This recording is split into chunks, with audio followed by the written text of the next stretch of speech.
कुछ लोगों को लगता है कि पाकिस्तान के पास न्यूक्लियर वेपन्स हैं तो उनसे केवल बातचीत करनी चाहिए, छेड़ना नहीं चाहिए। इस न्यूक्लियर ब्लफ के कारण हमने न जाने कितने नागरिकों को खो दिया है। सभापति महोदय, हमारा विजन है कि हम ईंट का जवाब पत्थर से दें। मैं मानता हूं कि प्रधानमंत्री मोदी जी के नेतृत्व में किया गया ऑपरेशन सिंदूर एक गेम चेंजर साबित हुआ है, लेकिन अब हम अपनी पहचान को रीडिफाइन कर रहे हैं, पुनर्परिभाषित कर रहे हैं, और ऑपरेशन सिंदूर उसी का ही एक शानदार उदाहरण है। Now honourable minister of defence, please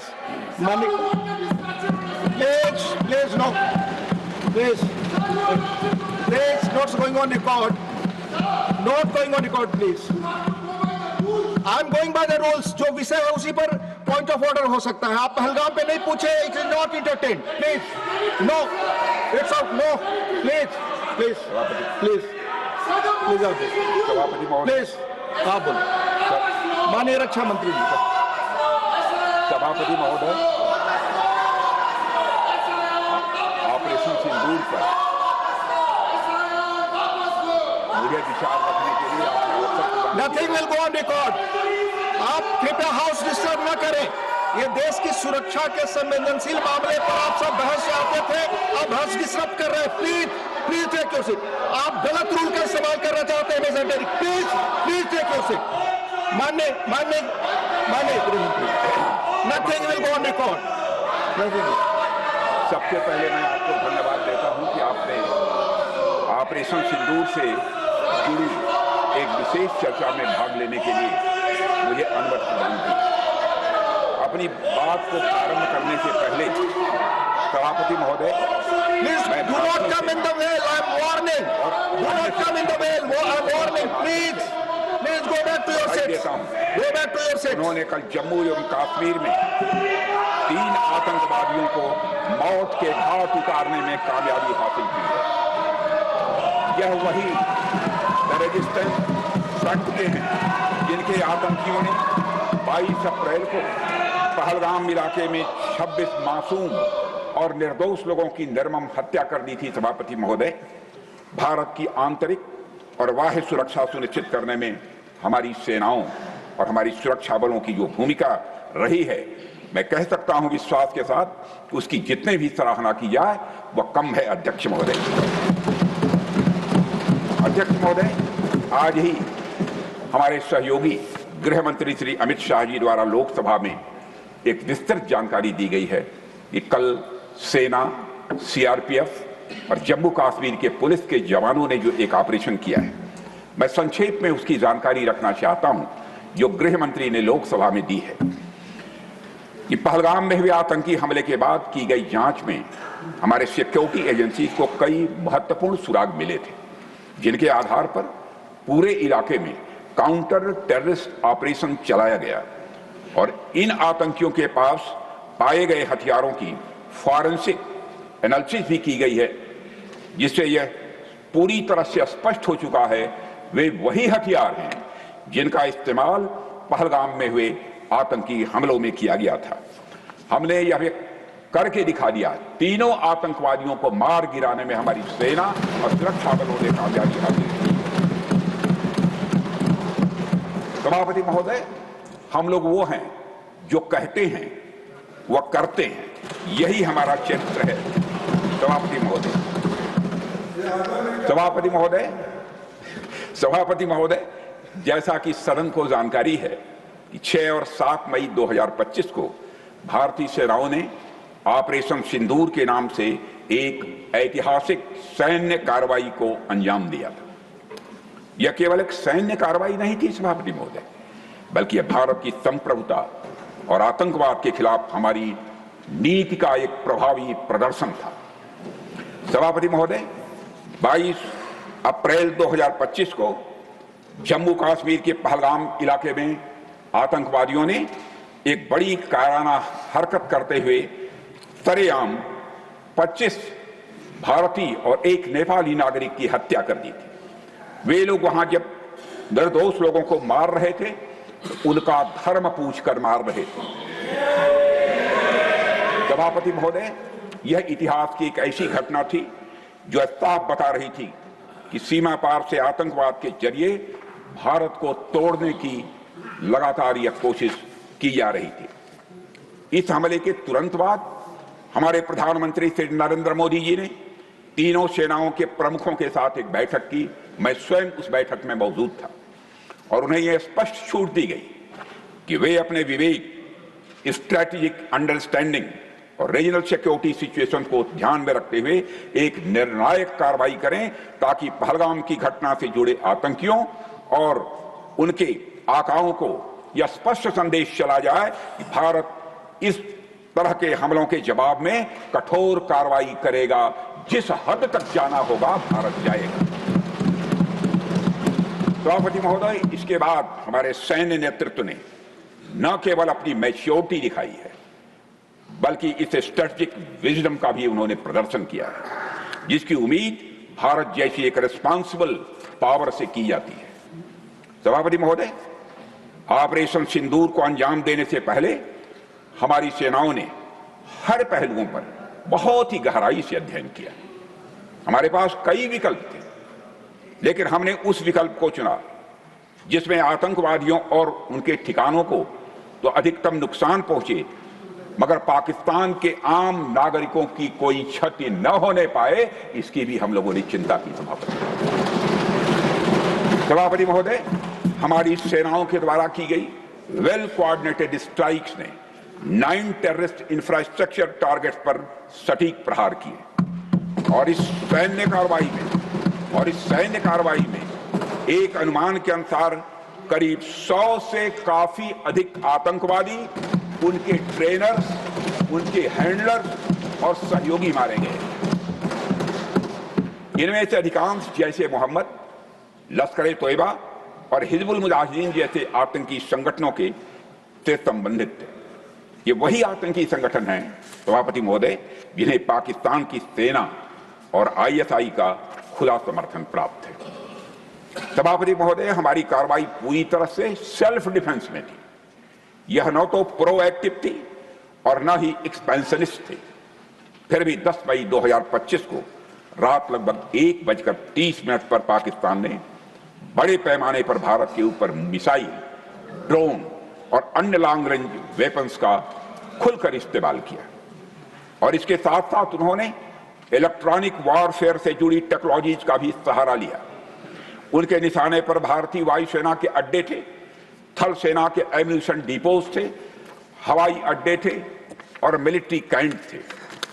सभापति महोदय, मुझे यह कहते हुए इस सदन के समक्ष गौरव की अनुभूति हो रही है कि हमारे air defence system, counter drone system और इलेक्ट्रॉनिक इक्विपमेंट्स ने पाकिस्तान के इस हमले को पूरी तरह से नाकाम कर दिया। पाकिस्तान हमारे किसी भी टारगेट को हिट नहीं कर पाया सभापति महोदय, और हमारे किसी भी इंपॉर्टेंट एसेट को कोई नुकसान नहीं पहुंचा है। हमारी सुरक्षा व्यवस्था चाक चौबंद थी और हर हमले को हमने रोका। मैं इसके लिए भारतीय सेना के बहादुर सैनिकों की भूरि भूरि प्रशंसा करता हूं सभापति महोदय, जिन्होंने दुश्मनों के हर मंसूबे पर पानी फेर दिया। और मैं चाहूंगा पक्ष हो अथवा विपक्ष हो, सबको मिलकर एक बार इस सदन की मेज थपथपाकर हमारे भारत के सेना के जवानों का अभिनंदन किया जाना चाहिए।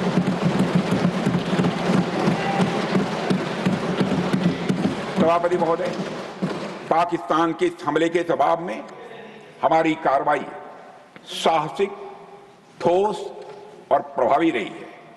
भारतीय सेना ने वेस्टर्न फ्रंट पर पाकिस्तान के हवाई अड्डों, कमांड एंड कंट्रोल उनके जो सेंटर्स थे उसे, मिलिट्री इंफ्रास्ट्रक्चर्स और एयर डिफेंस सिस्टम को निशाना बनाया और इस मिशन को हमारी सेनाओं ने सफलतापूर्वक अंजाम देने में कामयाबी हासिल की है। सभापति महोदय, हमारी सेनाओं ने चकलाला, सरगोधा, रफीकी, सीट पर रहीम यार खान, जैकबाबाद, सुक्कुर, बोलारी जैसे बड़े एयरबेस पर प्रहार किया और पूरी दुनिया ने भारतीय वायुसेना के शौर्य और पराक्रम की तस्वीरें देखी, सैटेलाइट इमेजरी लोगों ने देखी।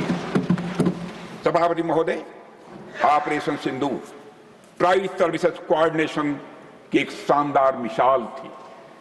भारतीय वायुसेना ने आसमान से हमले किए, हमारे थल सेना ने जमीन पर अपना मोर्चा संभाल लिया सभापति महोदय, और हमारे जवान नियंत्रण रेखा पर पूरी ताकत से डटे रहे और पाकिस्तान की हर हरकत का करारा जवाब दिया। भारतीय नौसेना ने भी उत्तरी अरब सागर में अपनी तैनाती मजबूत कर दी। भारतीय नौसैनिकों ने पाकिस्तान को यह साफ संदेश दे दिया कि हम समुद्र से लेकर जमीन तक सभापति महोदय पाकिस्तान के हर महत्वपूर्ण ठिकानों पर प्रहार करने में न केवल सक्षम हैं बल्कि हम पूरी तरह से तैयार हैं।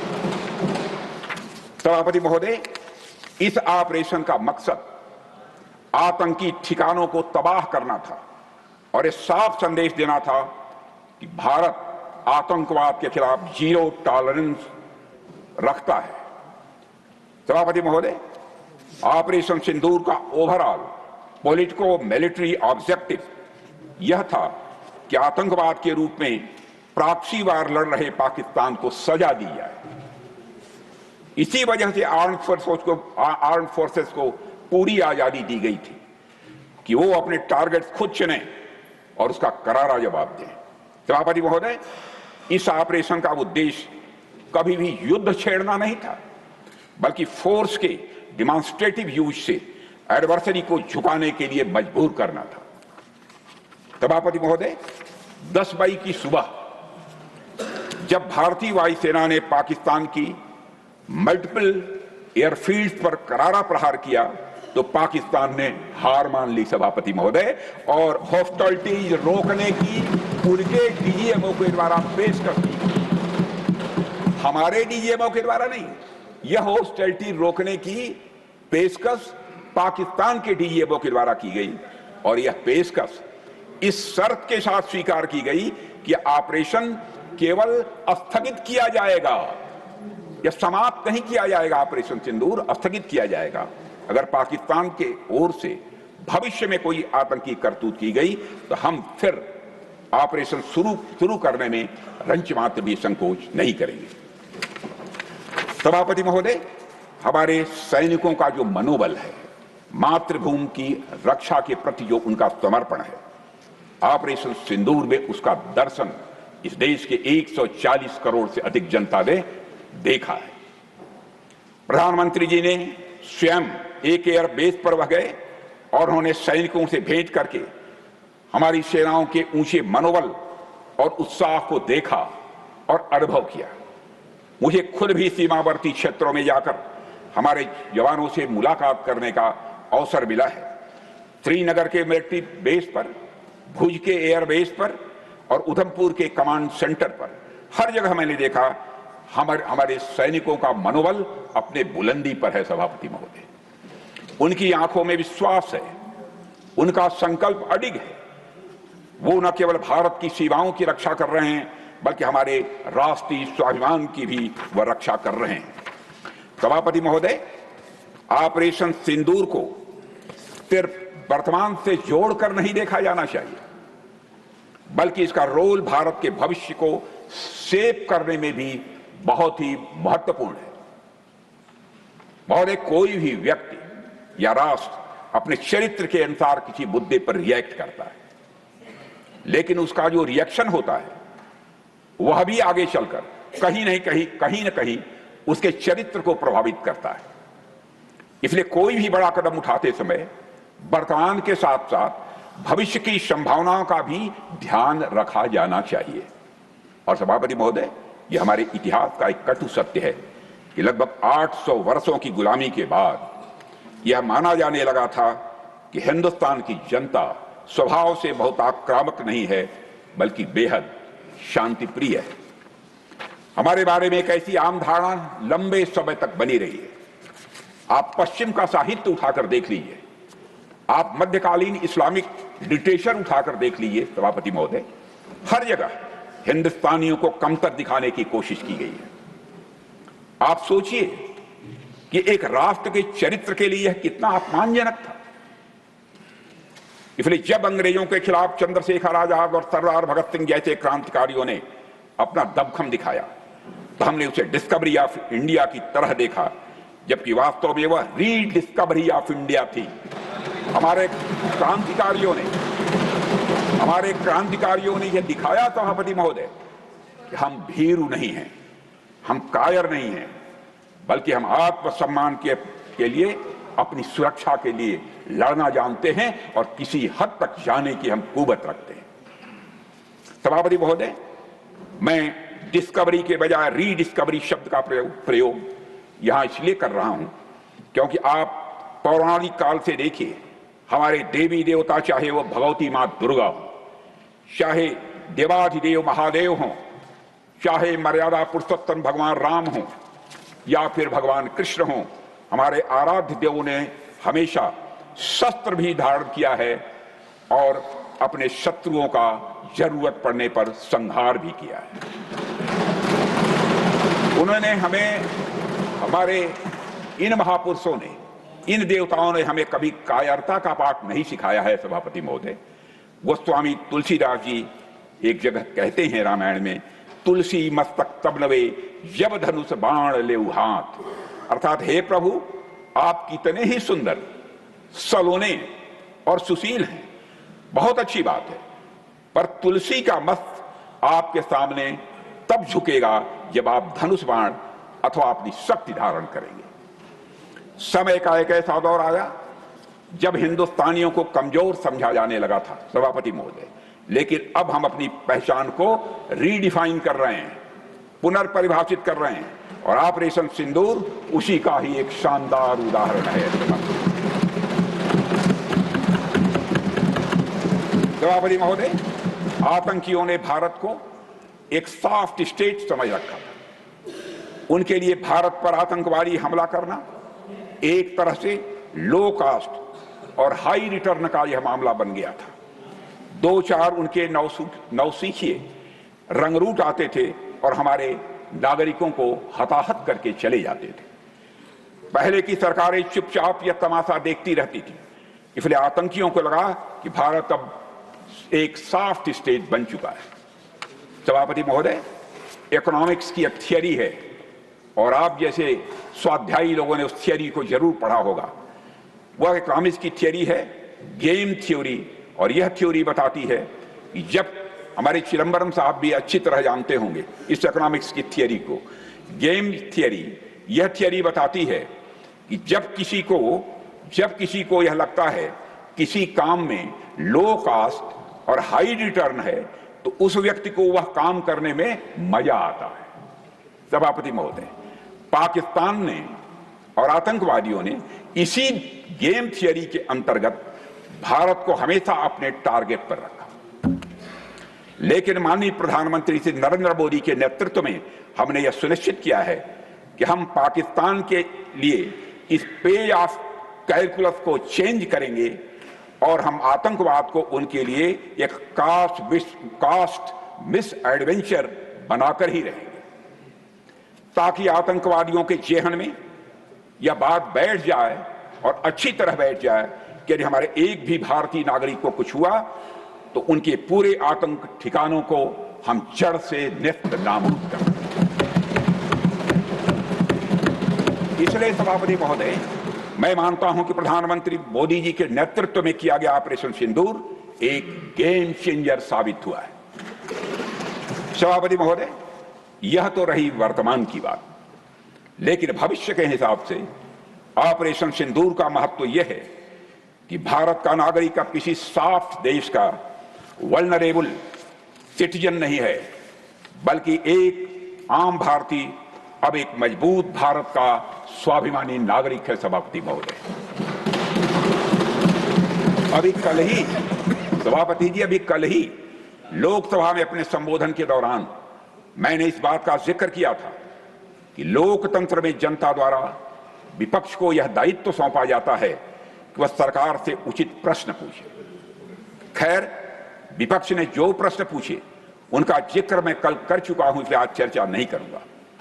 आज मैं एक और बात आपके सामने कहना चाहूंगा कि लोकतंत्र में जनता द्वारा विपक्ष को प्रश्न पूछने के अलावा एक और जिम्मेदारी दी जाती है सभापति महोदय, और वह जिम्मेदारी है, अगर विपक्ष को सत्ता पक्ष की कोई नीति या कार्रवाई अनुचित प्रतीत होती है, पसंद नहीं आती है, तो उसके स्थान पर एक अल्टरनेटिव पॉलिसी या एक्शन प्लान विपक्ष को प्रपोज करना चाहिए।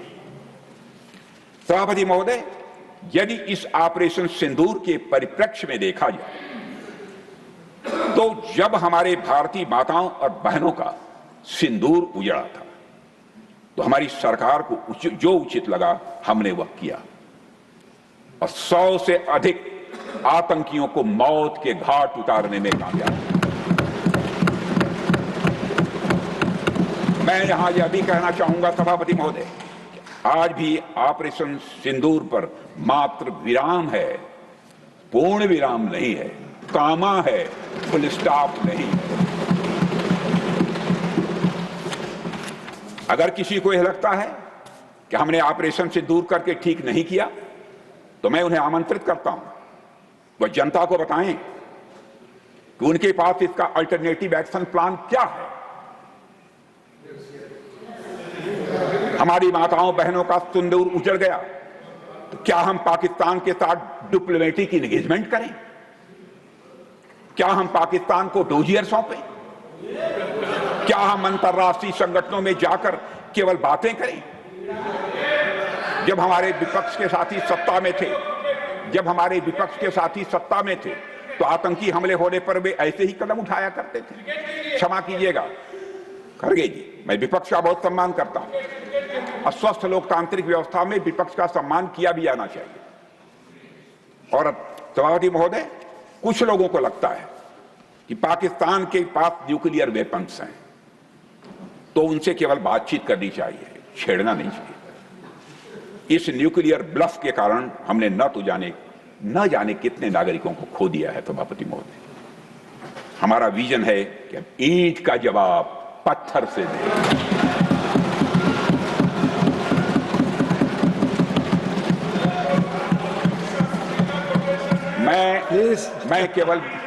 मैं केवल विपक्ष के सम्मानित सदस्यों से ही नहीं बल्कि सभी सम्मानित सदन के सदस्यों से मैं कहना चाहूंगा, आज नागपंचमी है।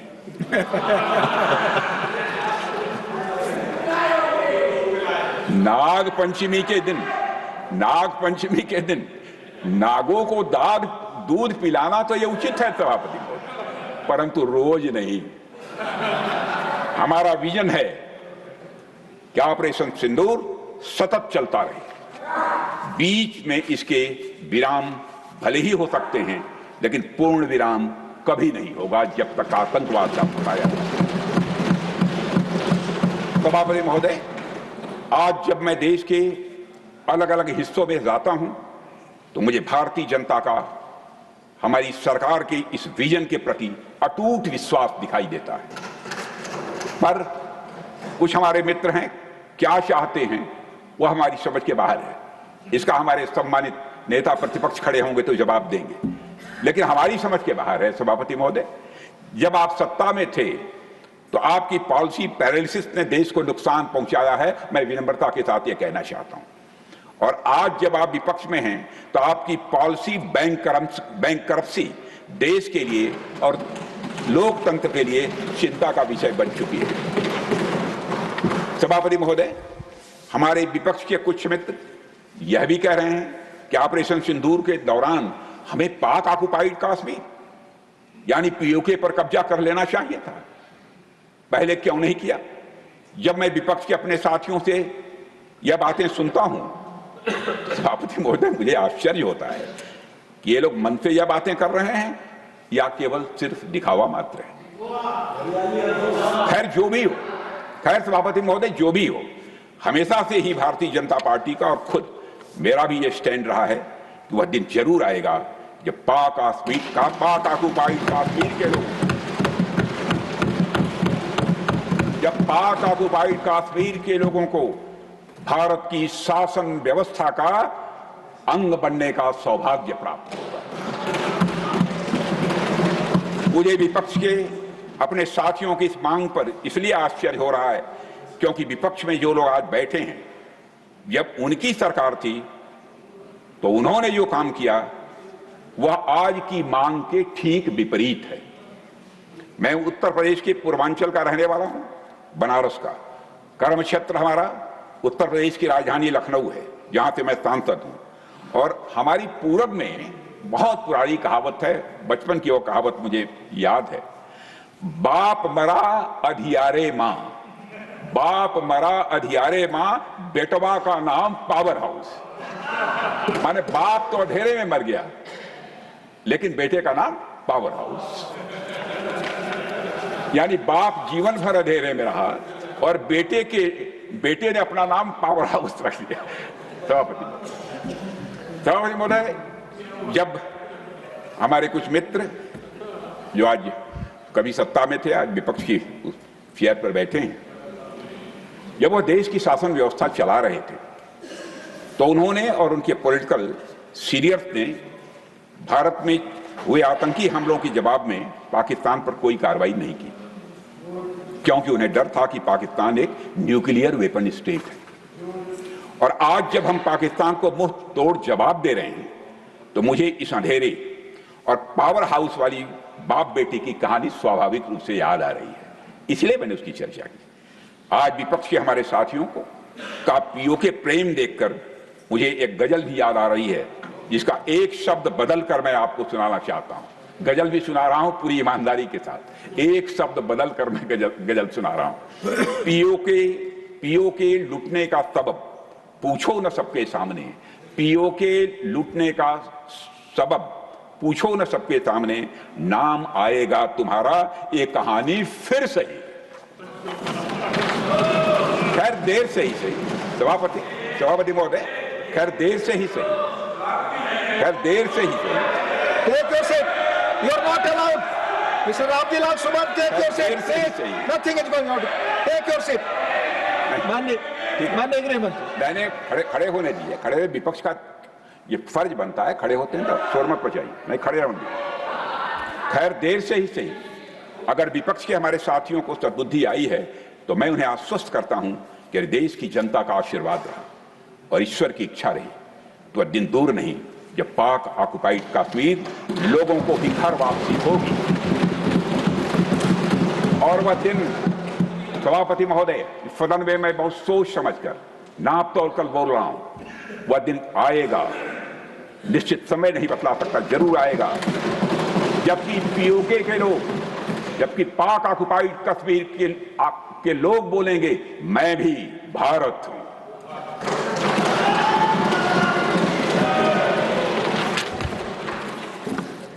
सभापति महोदय, किसी देश में जनता सत्ता पक्ष को और विपक्ष को अलग अलग दायित्व सौंपती है। सत्ता पक्ष का काम होता है जनता के हितों को ध्यान में रखते हुए कार्य करना और विपक्ष का काम होता है सरकार से जनता के मुद्दों से संबंधित जरूरी प्रश्न पूछना। ऑपरेशन सिंदूर क्यों प्रारंभ किया गया, इसकी जानकारी पहले भी दी गई है और आज भी मैंने सदन को दी है। सभापति महोदय, कभी कभी हमारे विपक्ष के मित्र ये पूछते रहे हैं कि हमारे कितने विमान गिरे, कितने विमान गिरे। मुझे लगता है कि उनका यह प्रश्न हमारी राष्ट्रीय जनभावनाओं का सही प्रतिनिधित्व नहीं कर पा रहा है। उन्होंने एक बार भी हमसे यह नहीं पूछा कि हमारी सेनाओं ने दुश्मन के कितने विमान गिराए। सभापति महोदय, मैं बताना नहीं चाहता कितने विमान गिरे, एक एक की मुझे जानकारी है और मैं बतला दूं कि यदि मैं खुलकर यदि मैं बोल दूं तो 10 मिनट तक यह सदन तालियों से गूंजता रहेगा।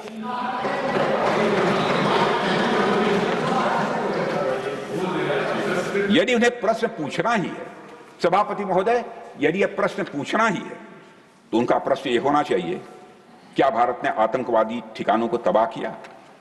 तो उसका उत्तर है हां, तबाह किया। मैं विपक्ष से कहना चाहता हूं कि आपको प्रश्न पूछना है तो यह प्रश्न पूछिए, क्या ऑपरेशन सिंदूर सफल रहा? तो उसका उत्तर है हां। आपको प्रश्न पूछना है तो यह प्रश्न पूछिए कि जिन आतंकियों ने हमारी बहनों, हमारी बेटियों का सिंदूर मिटाया, क्या हमारी सेनाओं ने ऑपरेशन सिंदूर में उन आतंकियों के आकाओं को मिटाया? तो इसका उत्तर है हां। और आपको प्रश्न पूछना है तो यह पूछिए इस ऑपरेशन में क्या हमारे जाबाज सैनिकों की कोई क्षति हुई है, तो उसका उत्तर है नहीं, हमारे सैनिकों की कोई क्षति नहीं हुई। अब चूंकि विपक्ष के मित्र ऑपरेशन सिंदूर को लेकर उचित प्रश्न नहीं पूछ पा रहे हैं, तो मैं उन्हें क्या बताऊं। मैं लगभग 40 वर्षों से राजनीतिक क्षेत्र में काम कर रहा हूं सभापति महोदय। सत्ता पक्ष हो या विपक्ष हो, अपनी पार्टी हो या दूसरी पार्टी, कभी भी किसी के साथ दलगत राजनीति को मैंने शत्रुतापूर्ण तरीके से नहीं देखा है, कभी भी नहीं देखा। इसलिए आज अगर विपक्ष प्रश्न पूछने में असफल है, तो मैं विपक्ष को उनके इस काम में थोड़ी सी मदद अपनी योग्यता क्षमता के अनुसार जो भी कर सकता हूं, मैं करना चाहता हूं। मैं विपक्ष से यह कहना चाहता हूं कि यदि आज हम लोग सत्ता पक्ष में हैं, तो ऐसा नहीं है कि ताज जिंदगी हम लोग सत्ता पक्ष में ही बने रहेंगे भी बहुत लंबे समय तक, लेकिन ताज जिंदगी कोई न रहा है न रहेगा। एक लंबा समय हमने विपक्ष में काम किया है, लंबा समय विपक्ष से गुजारा है। एक लंबा समय हमने सरकारों से, उस समय की सरकारों से सवाल पूछने में भी लगाया है। जनता ने जब हमें विपक्ष में रहने का दायित्व सौंपा था, तो हमने विपक्ष में रहकर विपक्ष की भूमिका को बड़े ही सकारात्मक तरीके से निभाया है। विपक्ष में रहकर हमने कैसे प्रश्न पूछे, इसके कुछ उदाहरण मैं आपके सामने रखना चाहता हूं। 1962 में 1962 में चीन के साथ हुए युद्ध में जब दुखद परिणाम आया, तो हमने सरकार से प्रश्न जो पूछे थे, लेकिन वह प्रश्न यह था कि हमारे देश की धरती पर दूसरे देश का कब्जा कैसे हो गया प्रधानमंत्री। 62 में पूछा था हमने। यह प्रश्न पूछा था कि हमारी सेना और हमारी जनता को क्यों अपमानित होना पड़ा था। हमने यह प्रश्न पूछा था कि बड़ी संख्या में हमारे सैनिक हताहत क्यों हुए। हमने यह प्रश्न नहीं पूछा था कि हमारे टैंक, हमारी मशीनें, हमारी बंदूकें क्यों ध्वस्त हो गई। यह नहीं पूछा था।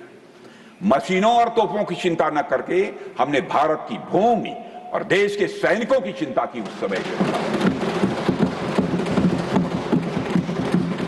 सभापति महोदय, इसी तरह 71 के युद्ध में 71 में जब श्रीमती इंदिरा गांधी जी भारत की प्रधानमंत्री थी, जब भारत ने पाकिस्तान को सबक सिखाया, तो हमने अपने राजनीतिक और सैन्य नेतृत्व की प्रशंसा की और श्रीमती इंदिरा गांधी की भी खुलकर संसद में प्रशंसा की थी। हमने इस बात की खुशी जाहिर की कि हमने अपने शत्रु को सबक सिखाया है। हमने उस दौरान यह प्रश्न नहीं पूछा था कि सबक सिखाने के दौरान ने भारत को क्या, कैसा और कितना नुकसान हुआ, यह प्रश्न नहीं किया।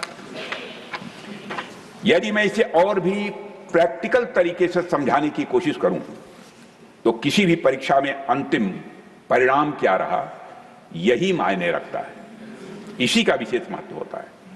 यदि किसी परीक्षा में कोई बच्चा अच्छे मार्क्स लेकर आ रहा है, तो हमारे लिए उसके मार्क्स मैटर करने चाहिए।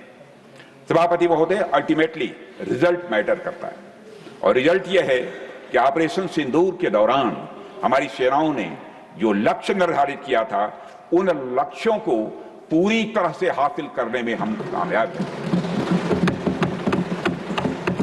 सभापति महोदय, ऑपरेशन सिंदूर के माध्यम से हमने पूरी दुनिया को यह स्पष्ट संदेश दे दिया है कि आतंकवाद के खिलाफ भारत किसी हद तक जा सकता है। मैं प्रतिपक्ष के अपने साथियों से कहूंगा, राजनीति करने के लिए तो बहुत सारे विषय पड़े हुए हैं, उन पर बात करिए, उन पर हमारा विरोध करिए, किंतु ऐसा कुछ नहीं होना चाहिए कि सेना के मनोबल, सेना के शौर्य और पराक्रम से संबंधित किसी मुद्दे पर किसी प्रकार की राजनीति करने से हमें बचना चाहिए। यह मेरा विनम्र सुझाव है। और सभापति महोदय, मैं तो यही कहूंगा कि जब राष्ट्र की मांग में भारत माता की मांग में शौर्य का सिंदूर है, तो उस पर राजनीति की धूल मत डालिए। भारत माता की मांग में शौर्य का सिंदूर है, तब उस पर राजनीति की धूल मत डालिए। इतिहास ऐसे लोगों को कभी माफ नहीं करता। सभापति महोदय, आज सारी दुनिया जान चुकी है कि पाकिस्तान आतंकवाद का मुख्य केंद्र है। जिस देश ने आतंक को अपनी स्टेट पॉलिसी के रूप में औजार बना लिया है, उसके लिए लंबे समय तक यह खेल खेलना यह संभव नहीं है। जो लोग सांपों को अपने घर में पालते हैं, एक दिन वह सांप उन्हें भी डस लेता है। आतंकवाद का यह कारोबार आज पाकिस्तान को महंगा पड़ रहा है। सभापति महोदय, ऑपरेशन सिंदूर के दौरान पूरी दुनिया ने देखा है कि पाकिस्तान में सरकार आतंकवादियों के लिए स्टेट फ्यूनरल का इंतजाम कर रही है और सैन्य अधिकारी भी अलगाववादियों के जनाजे में शामिल होते हैं।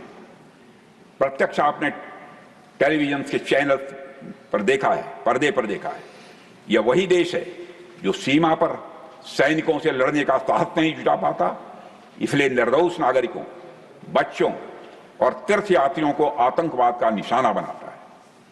पाकिस्तान की सेना और आईएसआई आतंकवाद को एक प्रॉक्सी वार के रूप में इस्तेमाल करती हैं सभापति महोदय, और उसके सहारे वे भारत को डिस्टेबलाइज करने की कोशिश करती हैं और भारत को डिस्टेबलाइज करने का वह सपना भी देखते हैं।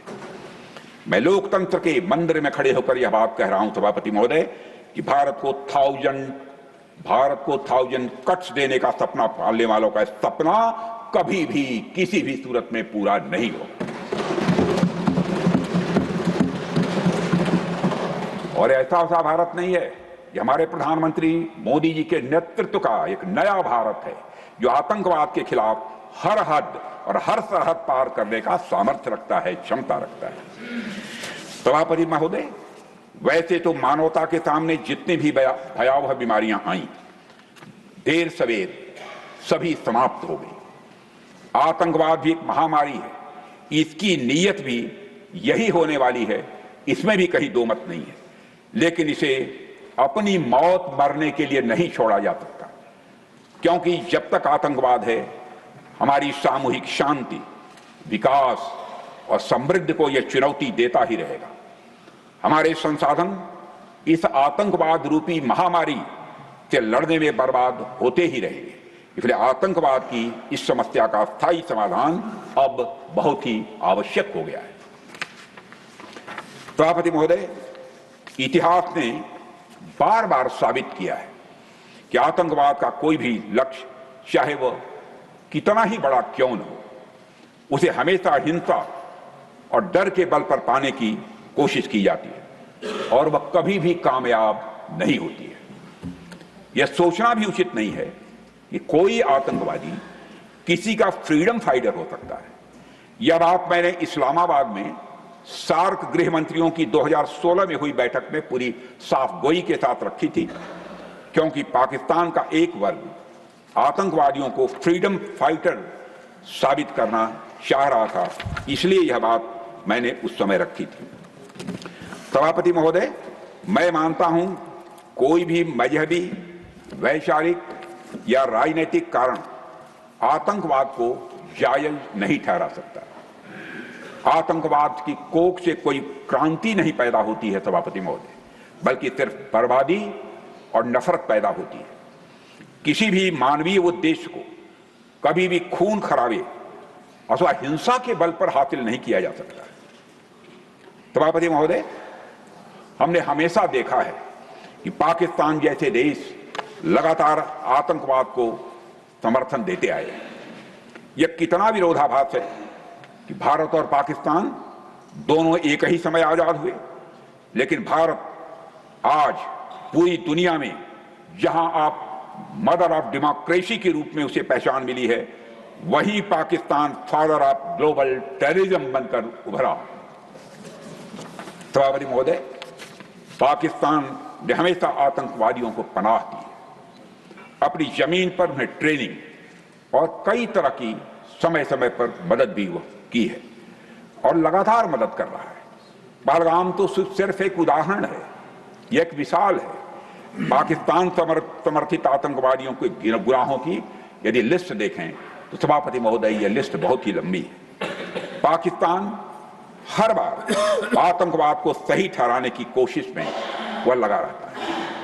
इसलिए जरूरी है कि आतंकवाद के खिलाफ लड़ाई में सिर्फ आतंकवादियों को ही नहीं, बल्कि उनके मदद करने वाले पूरे टेरर इंफ्रास्ट्रक्चर को ही हम खत्म करें। इसके अलावा कोई विकल्प नहीं। इसलिए ही हमारे प्रधानमंत्री मोदी जी ने कहा कि ऑपरेशन सिंदूर समाप्त नहीं हुआ है, ऑपरेशन सिंदूर स्थगित है, यानी ऑपरेशन सिंदूर जारी है। सभापति महोदय, आतंकवाद को फंडिंग और शरण देने वाले देशों को भी आज दुनिया में बेनकाब करना जरूरी है। पाकिस्तान को जो पैसा या आर्थिक सहायता मिलती है उसका एक बड़ा हिस्सा आतंकवाद के कारखाने में खर्च किया जाता है। यह बात पूरी दुनिया के सामने साफ तौर पर आ रही है। पाकिस्तान को फंडिंग का मतलब है आतंकवाद के इंफ्रास्ट्रक्चर को फंडिंग। इसलिए मुझे लगता है कि अंतर्राष्ट्रीय समुदाय को इस विदेशी फंडिंग को बंद कर देना चाहिए। पाकिस्तान आतंकवाद की नर्सरी है सभापति, इसको खाद पानी नहीं मिलनी चाहिए। इस पर सारी दुनिया को गंभीरतापूर्वक और ईमानदारी से एक बार विचार करना चाहिए। सभापति महोदय, मैं मानता हूं कि आतंकवाद के खिलाफ लड़ाई में एक बड़ी जिम्मेदारी किसी अंतर्राष्ट्रीय संस्था पर भी है, तो वह है संयुक्त राष्ट्र संघ पर है, यूनाइटेड नेशंस पर है। लेकिन दुर्भाग्यवश हाल के वर्षों में यूएन के कई निर्णयों पर सवालिया निशान लग गए। सबसे ताजा उदाहरण है संयुक्त राष्ट्र सिक्योरिटी काउंसिल द्वारा पाकिस्तान को काउंटर टेररिज्म पैनल का वाइस चेयरमैन अथवा उपाध्यक्ष बनाया जाना। इसे बहुत ही दुर्भाग्यपूर्ण मैं मानता हूं। हैरानी की बात यह है कि काउंटर टेररिज्म पैनल 9/11 हमले के बाद गठित किया गया था, और सभापति महोदय, हम सभी जानते हैं कि 9/11 का हमला किसने किया था। यह भी किसी से छुपा नहीं है, उस हमले के मास्टरमाइंड को पाकिस्तान ने शरण दी थी। यह भी जाहिर है, यह तो एक तरह से बिल्ली से दूध की रखवाली करने वाली बात हुई सभापति महोदय। यह निर्णय न केवल चौंकाने वाला है, बल्कि आतंकवाद के मुद्दे पर यूनाइटेड नेशंस जैसी संस्था की गंभीरता को भी दर्शाता है। यह कैसे भुलाया जा सकता है कि यह वही पाकिस्तान है जिसकी जमीन का इस्तेमाल वैश्विक आतंकवादी संगठनों की पनाहगाह के रूप में होता रहा। यह वही देश है जहां हाफिज सईद और मसूद अजहर जैसे घोषित आतंकवादी ये खुलेआम घूमते रहे और जहर उगलते हैं। जहां आतंकियों के जनाजे में पाकिस्तान आर्मी के बड़े अफसर खड़े होकर फातिहा पढ़ते नजर आते हैं। अब उसी पाकिस्तान से उम्मीद की जा रही है कि वह आतंकवाद के खिलाफ वैश्विक समुदाय का नेतृत्व करेगा। यह किसी क्रूर मजाक से कम नहीं है सभापति महोदय। यह आतंकवाद के खिलाफ वैश्विक लड़ाई का एक मजाक है। आतंकवाद के खिलाफ एक वैश्विक लड़ाई का उपहास है सभापति महोदय। सभापति महोदय, जब हम आतंकवाद के खतरे से मुक्त होंगे तभी हम पूरी दुनिया में सही मायने में शांति और प्रगति के साथ साथ समृद्धि के लक्ष्य की तरफ बढ़ सकेंगे। यह सब तो पाकिस्तान की आम जनता भी चाहती है, मगर वहां के हुक्मरानों ने पाकिस्तान को तबाही के रास्ते पर डाल रखा है। कोई भी इंसान अपनी जड़ों को उजाड़ना नहीं चाहता है, लेकिन चूंकि उनके पास कोई क्लियर डायरेक्शन नहीं है, कोई रोड मैप नहीं है, इसलिए पाकिस्तान में आतंकवाद एक धंधा बन चुका है।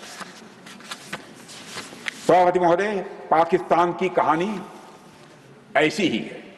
वह हमेशा किसी न किसी बाहरी शक्ति के दबाव में आता रहता है। आज पाकिस्तान की पीठ पर एक नहीं, आज पाकिस्तान की पीठ पर सभापति महोदय एक नहीं अनेक बैताल बैठे हुए हैं जो उसे प्रगति की राह पर जाने ही नहीं दे रहे हैं। भारत चाहता है आतंकवाद पाकिस्तान समेत पूरी दुनिया से खत्म हो, क्योंकि यह पूरी दुनिया के लिए एक गंभीर चुनौती है। मैंने तो पहले भी पाकिस्तान को सलाह दी थी और आज फिर मैं कहना चाहता हूं, अगर आपसे पाकिस्तान में आतंकवाद के खिलाफ प्रभावी कार्रवाई नहीं हो पा रही है तो भारत की मदद लीजिए। भारत मदद करने को तैयार है। सभापति महोदय, भारत की सेनाएं आतंकवाद के खिलाफ सरहद के इस पार और जरूरत पड़ी तो सरहद के उस पार भी प्रभावी कार्रवाई करने में सक्षम है। यह करके ऑपरेशन सिंदूर के दौरान हमारे सेना ने दिखा दिया है। यह तो पाकिस्तान ने भी ऑपरेशन सिंदूर के दौरान देख लिया है, साफ तौर पर देख लिया है। मगर पाकिस्तान है कि एक जिद्दी बच्चे की तरह सभापति महोदय मानता ही नहीं है, लेकिन मानेगा। इसलिए पूरी दुनिया के लिए यह जरूरी है कि पाकिस्तान पर आतंकवाद को लेकर हर तरह का रणनीतिक, कूटनीतिक, स्ट्रैटेजिक, डिप्लोमेटिक और आर्थिक दबाव, इकोनॉमिक प्रेशर जितना भी बनाया जा सकता है वो बनाए।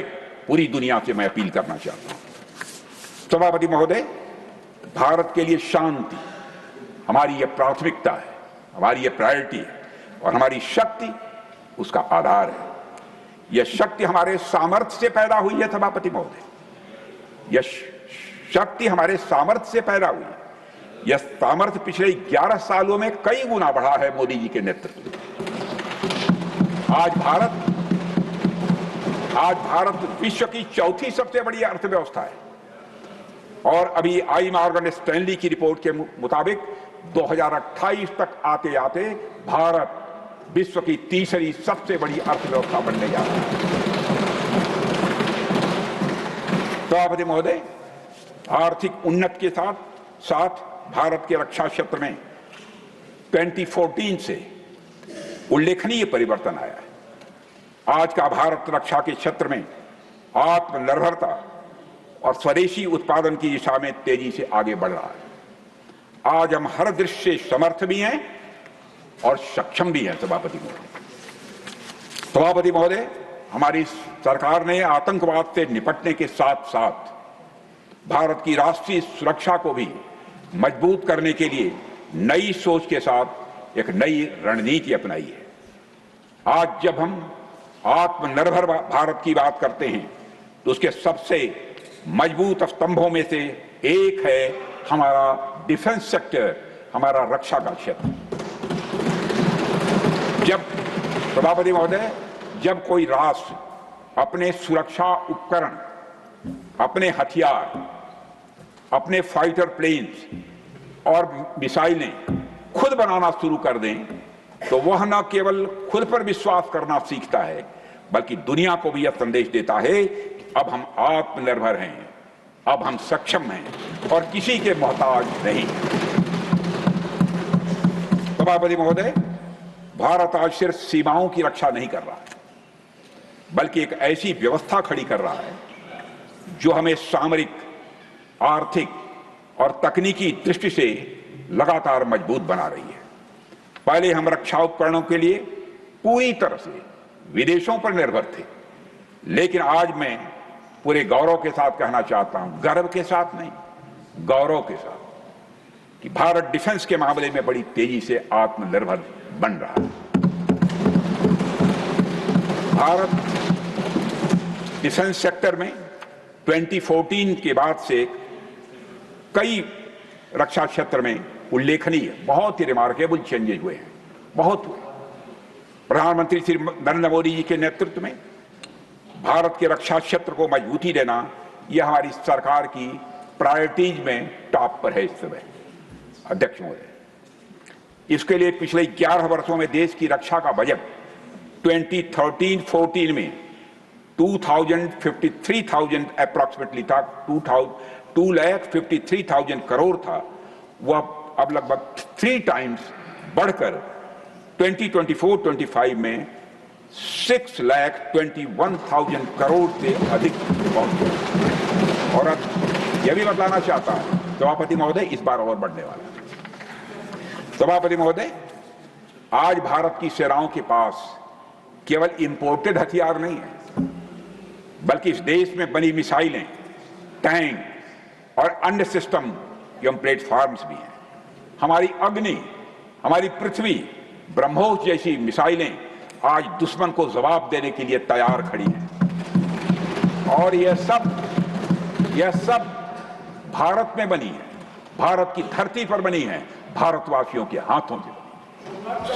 और अब हमारे देश में आईएनएस विक्रांत जैसे एयरक्राफ्ट, सभापति महोदय, आईएनएस विक्रांत जैसे एयरक्राफ्ट कैरियर बनाने की भी हमारी ताकत है, बनाया है।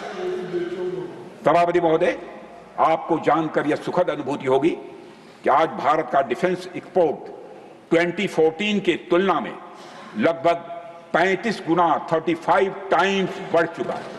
35 टाइम्स बढ़ चुका है। 2013-14 में भारत से होने वाला डिफेंस एक्सपोर्ट अप्रॉक्सीमेटली 686 करोड़ था। वो आज 24-25 में बढ़कर मोर देन 24,000 करोड़ पहुंच गया। करीब 100 देशों को हमारे देश में बने डिफेंस प्रोडक्ट्स एक्सपोर्ट किए जा रहे हैं। हमारा यह लक्ष्य है कि इस साल हमारा डिफेंस एक्सपोर्ट 30,000 करोड़ रुपए और 2029 आते आते 50,000 करोड़ रुपए तक पहुंच जाए। मुझे पूरा विश्वास है कि हम इस लक्ष्य को हासिल करके रहेंगे। आज हम दुनिया की टॉप 10 एक्सपोर्टर्स कंट्रीज की कतार में आकर खड़े हो गए हैं।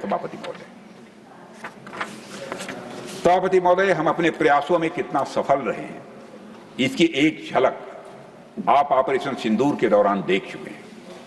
वैसे तो रक्षा मंत्रालय समय समय पर डिफेंस एक्सपो करता रहता है, लेकिन दुनिया ने real time defence expo operation Sindoor के दौरान देखा है। मुझे पूरा विश्वास है कि भारत जल्द ही रक्षा क्षेत्र में पूरी तरह से आत्मनिर्भरता के लक्ष्य को हासिल करेगा। सभापति महोदय, भारत की रक्षा तैयारी मजबूत रखना यह एक दिन का काम नहीं है। सभापति महोदय, हमने सेनाओं को मजबूती देने के लिए और किसी भी आपात स्थिति से निपटने के लिए इमरजेंसी प्रोक्योरमेंट की भी कई बार छूट दी है, जिसका सेनाओं ने पूरा लाभ उठाया है, वह महसूस करते हैं। पाकिस्तान ही नहीं, भारत की तरफ टेढ़ी निगाह से देखने वाले हर देश को सभापति महोदय यह समझ लेना चाहिए कि आज भारत की सेनाओं में हर हालात से निपटने की ताकत भी है और हमारी सेनाओं की कुवत भी। हम जानते हैं कि ऑपरेशन सिंदूर के दौरान कौन सा देश क्या कर रहा था। जानते हैं, हमने ऑपरेशन सिंदूर के माध्यम से पाकिस्तान को सह देने वाली ताकतों को भी संदेश दे दिया है। सभापति महोदय, इस सदन को मैं अवगत कराना चाहता हूं।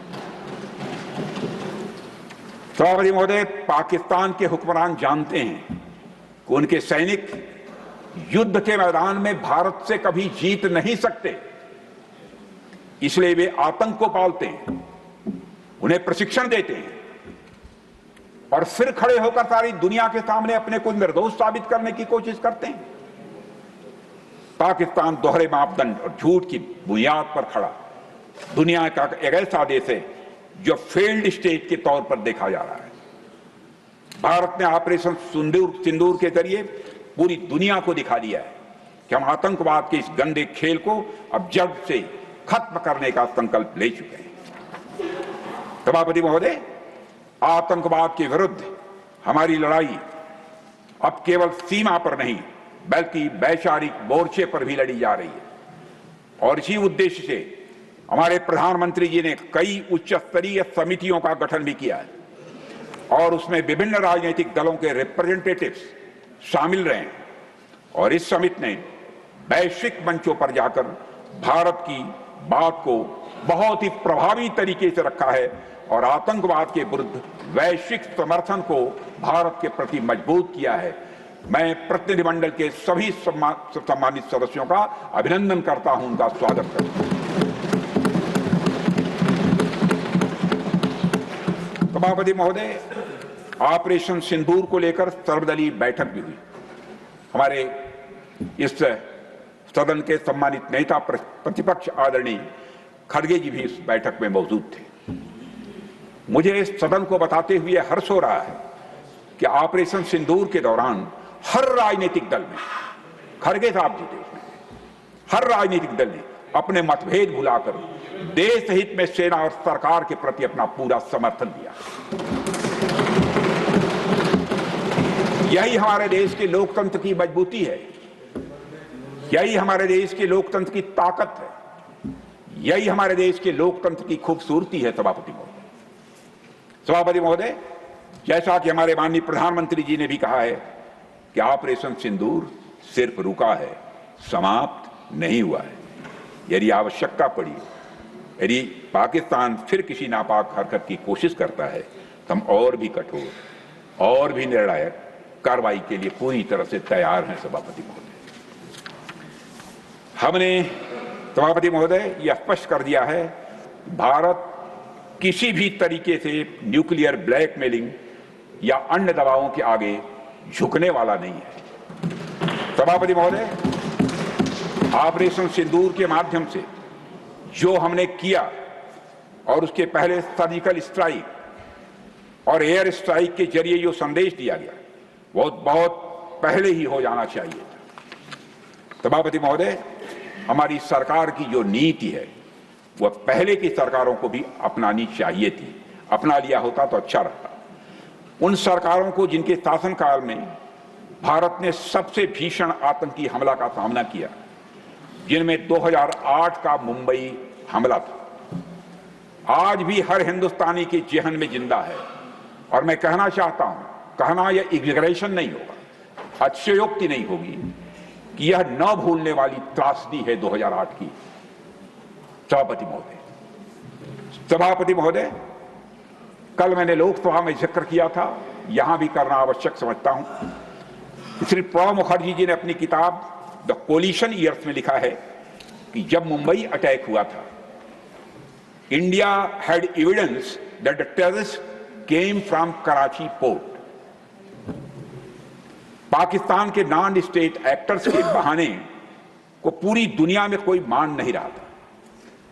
तो उन्होंने लिखा है, प्रणब मुखर्जी साहब ने लिखा है, and I quote, amid heated debates with the cabinet, amid heated discussions, amid heated debates within the cabinet, there was a demand for military intervention which I rejected.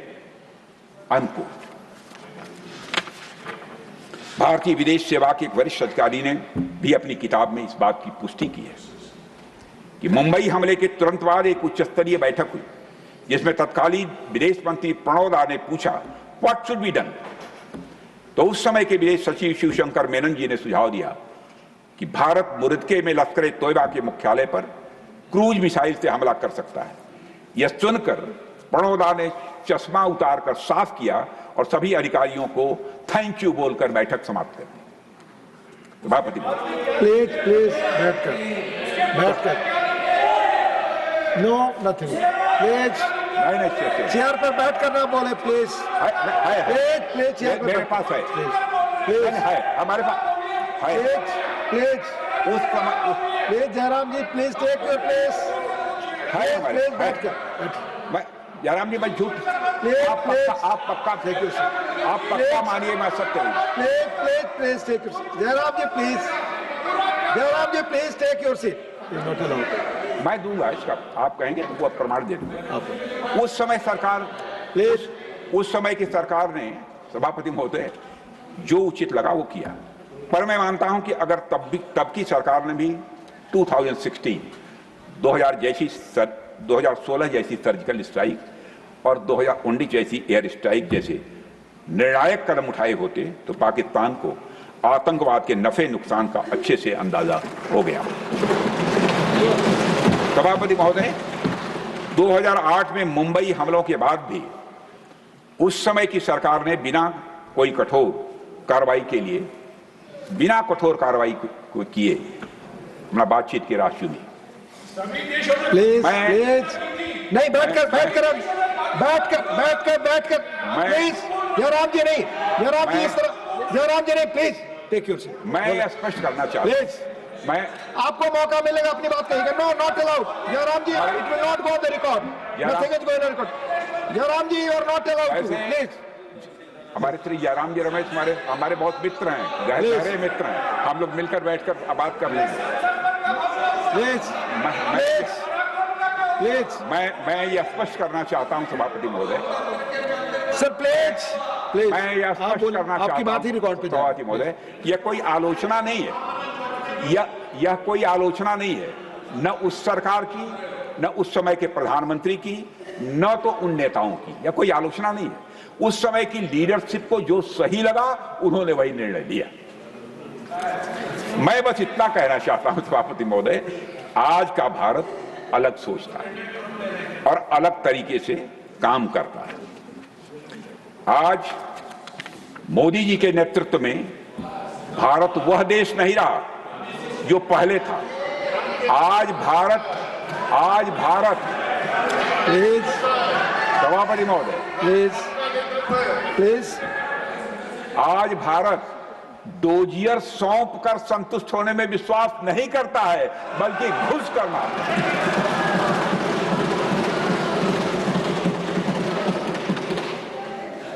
आज भारत सभापति महोदय बर्दाश्त नहीं करता है, बल्कि जमकर माकूल जवाब देता है। सभापति महोदय, मैं इस सदन को और देश की जनता को विश्वास दिलाना चाहता हूं कि हमारी सरकार, हमारी सेनाएं और हमारी लोकतांत्रिक संस्थाएं सब मिलकर देश की एकता, अखंडता और सुरक्षा के लिए हर आवश्यक कदम उठाने के लिए पूरी तरह से प्रतिबद्ध हैं। सभापति महोदय, अंत में मैं केवल इतना कहना चाहता हूं कि यह समय एकजुट होकर अपनी सुरक्षा, संप्रभुता और आत्मसम्मान की रक्षा के संकल्प को और अधिक मजबूत करने का है। हमें यह याद रखना होगा कि हमारी सामाजिक और राजनीतिक एकता ही हमारी सबसे बड़ी ताकत है। आतंकवाद को समर्थन देने वालों को स्पष्ट संदेश चला गया है सभापति महोदय कि भारत अपनी मातृभूमि की रक्षा करने के लिए पूरी तरह से संकल्पबद्ध है। आइए हम सभी दलगत भावना से ऊपर उठकर संगच्छध्वम संवरद्धम के मंत्र से प्रेरणा लेकर एक साथ एकजुट होकर खड़े हो जाएं और हम इस राष्ट्रीय संकल्प को मजबूत करें। यही हम सबका राष्ट्रीय दायित्व है, मैं मानता हूं। इन्हीं शब्दों के साथ आइए हम सभी एक बार फिर से सदन की मेज को थपथपाकर ऑपरेशन सिंदूर के दौरान थल सेना, वायुसेना, नौसेना के शौर्य पराक्रम का अभिनंदन करें। सभापति महोदय, बहुत बहुत धन्यवाद।